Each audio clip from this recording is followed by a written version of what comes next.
Iran এখন এমন এক সংকটের মুখোমুখি যা কয়েক দশক ধরেই দেখেনি।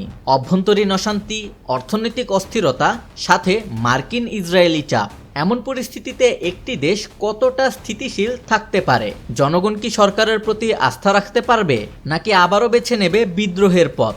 মার্কিন যুক্তরাষ্ট্র ইরানের চারপাশে বিশাল সামরিক সংহতি মোতায়েন করেছে, নৌবাহিনী, বিমান এবং সহায়ক বাহিনী। এটি কি শুধুই রক্ষণামূলক, নাকি ইরানের ওপর চাপ দিয়ে রাজনৈতিক পরিবর্তন প্ররোচিত করার প্রচেষ্টা?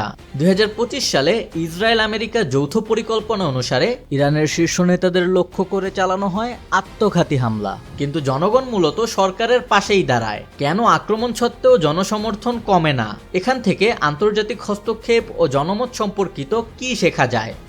মার্কিন ও ইসরায়েলি নীতি নিচ থেকে উদ্রেক, উপর থেকে সামরিক চাপ, কিন্তু জনসাধারণ বিদেশি হস্তক্ষেপের বিরুদ্ধে প্রতিরোধ দেখায়। কিভাবে জনগণ স্বশাসন ও বিদেশি হস্তক্ষেপের মধ্যে ভারসাম্য রক্ষা করে? মূল ফ্যাক্টর হলো অর্থনীতি, মুদ্রাস্ফীতি, বেকারত্ব ও জীবনযাত্রার ব্যয়। কি ধরনের নীতি ইরানকে সামাজিক অশান্তি কমাতে সাহায্য করতে পারে এবং বিদেশি চাপের মধ্যে ইরানের অর্থনীতি কতটা স্থিতিশীল থাকে?